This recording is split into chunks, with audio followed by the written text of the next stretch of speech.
당해야 한다는 말들에 갇혀 평생을 살았습니다. 그래서 저는 부서지고 말았습니다. 70년대생, 우리는 흔히 낀 세대 혹은 샌드위치 세대라 불립니다. 하지만 더 정확한 표현은 짊어진 세대입니다. 위로는 침묵으로 생존을 가르친 부모를 모시고 아래로는 도파민에 중독된 자녀를 뒷바라지하며 정작 자신의 이름은 지워버린 사람들. 역설적이게도 당신이 가장 강하다고 믿었던 순간이 당신을 가장 약하게 만들었습니다. 나는 괜찮아 라고 말할 때마다 당신의 내면은 조금씩 무너져 내렸습니다. 감정을 억누르는 것을 미덕으로 배웠고 욕구를 뒤로 미루는 것을 책임감이라 착각했습니다. 오늘 우리는 당신에게 위험한 질문을 던지려 합니다. 당신은 정말 강한 사람입니까? 아니면 강한 척하는데 익숙해진 사람입니까? 당신의 어깨 위에 놓인 그 무게는 정말 당신이 져야 할 것입니까? 아니면 당신 스스로 올려놓은 환상입니까? 이 시리즈는 당신의 관성을 역전시키는 여정입니다. 70년이 넘는 시간 동안 한국 사회가 당신에게 심어놓은 착한 아이 콤플렉스, 무한 책임의 덫, 감정 불능의 저주를 하나씩 해체할 것입니다. 당신이 버려야 할 것은 가족이 아닙니다. 버려야 할 것은 나만 참으면 된다는 파괴적 신념입니다. 준비되셨습니까? 지금부터 당신은 배경이 아닌 주인공으로 살아가는 법을 배우게 될 것입니다. 불편하겠지만 필요한 과정입니다.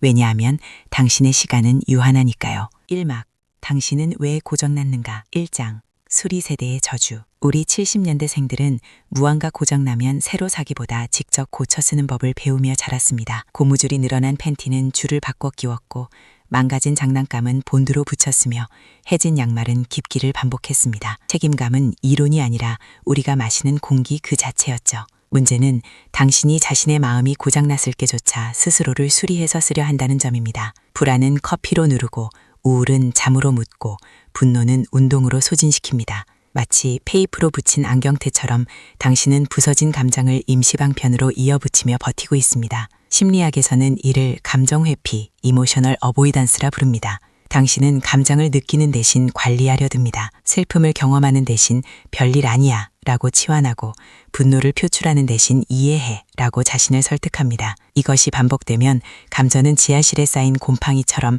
당신의 정신을 서서히 잠식합니다. 더 깊은 문제가 있습니다. 우리는 불평하지 않고 묵묵히 삶의 무게를 견디는 것이 미덕이라 믿었던 전후세대 부모님들을 보며 자랐습니다.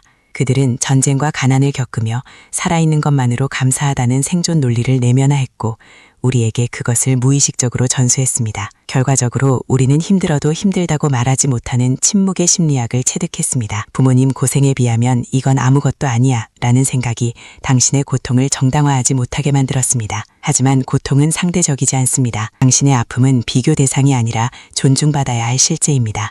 그런데 왜 당신은 아직도 당신 자신을 수리 대상으로 취급합니까? 이 질문의 답은 다음 장에서 더 선명해집니다. 2장, 알피겨리다웃의 양날의 검. 어린 시절 우리는 GPS와 휴대폰 없이도 자전거 하나로 길을 찾았습니다. 친구 집 주소를 대충 듣고 동대를 헤매다 결국 찾아냈고 숙제를 잊어버려도 쉬는 시간에 베껴서 해결했으며 학원비가 없으면 혼자 교과서를 파고들었습니다. 그 경험은 어떻게든 해낼 거야 라는 강력한 자율성을 선물했습니다. 이것은 분명 우리 세대의 강점입니다. 문제 해결 능력, 즉흥성, 회복 탄력성, 이 모든 것이 우리를 단단하게 만들었습니다.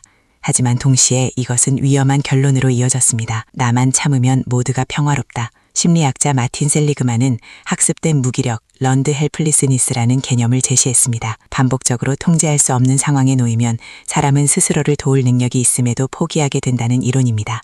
역설적이게도 70년대생에게는 정반대 현상이 나타납니다. 학습된 과잉 책임, 런드 오버 리스폰서빌리티입니다.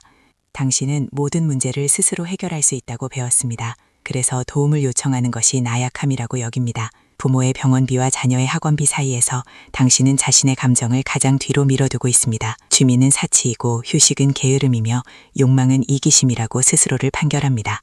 더 무서운 것은 이것이 현대사회의 구조와 결합했다는 점입니다. 자본주의는 당신의 이런 성향을 정확히 착취합니다. 자기개발, 효율성, 생산성이라는 이름으로 당신은 쉼없이 달려야 한다고 세뇌당합니다. 당신이 멈추는 순간 뒤처진다고 협박받습니다. 결국 알피겨리다웃이라는 당신의 최대 강점이 최대 약점으로 전환되었습니다. 당신은 모든 것을 혼자 짊어지려 하고 그 무게에 짓눌려 서서히 침몰하고 있습니다. 이것은 책임감이 아니라 파괴적인 생활 패턴에 잠식당하고 있는 신호입니다. 3장, 침묵의 심리학과 감정 문맹. 당신은 화가 났다고 말하지 못해서 피곤하다고 말합니다. 70년대생의 가장 큰 비극은 감정에 이름을 붙이는 법을 배우지 못했다는 것입니다. 우리 부모님 세대는 감정을 표현하는 대신 억누르는 것이 생존 전략이었습니다. 배고픔은 참는 것이고 슬픔은 숨기는 것이며 분노는 삼키는 것이었습니다. 당신은 그런 부모 밑에서 자라며 감정 문명에 걸렸습니다. 화가 나도 그냥 좀 짜증나네 라고 축소하고 슬퍼도 별일 아니야 라고 부정하며 외로워도 바쁘니까 라고 회피합니다. 감정을 정확히 인식하지 못하니 당연히 표현할 수도 없습니다. 심리학자 피터 사로베이와 존 메이어가 제시한 감정지능 이론에 따르면 감정을 인식하고 이해하며 조절하는 능력은 정신건강의 핵심입니다. 그런데 70년대생은 이 능력의 첫 단계인 인식조차 제대로 훈련받지 못했습니다. 더 심각한 것은 이것이 신체화로 이어진다는 점입니다. 표현되지 못한 감정은 몸으로 나타납니다. 만성 두통, 소화불량, 불면증, 원인 모를 통증, 이 모든 것이 당신이 억눌러온 감정의 언어입니다. 몸은 당신이 무시한 감정을 대신 말하고 있는 겁니다. 특히 70년대생 남성의 경우 상황은 더욱 심각합니다. 남자는 울면 안 돼, 남자는 강해야 해 라는 성역할 고정관념 속에서 자란 당신은 취약함을 드러내는 것 자체를 금기시합니다. 결과적으로 우울증은 나약함으로 인식되고 도움 요청은 패배로 받아들여집니다. 여성의 경우도 다르지 않습니다.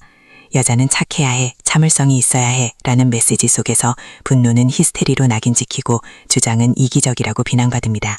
당신은 평화를 위해 목소리를 낮추고 조화를 위해 자신을 지웠습니다. 하지만 침묵은 평화가 아닙니다. 침묵은 서서히 당신을 죽이는 독약입니다. 당신의 감정은 사라지지 않습니다. 단지 지하실에 쌓인 곰팡이가 될 뿐입니다. 이제 그 지하실 문을 열 시간입니다. 이막 반란의 시작.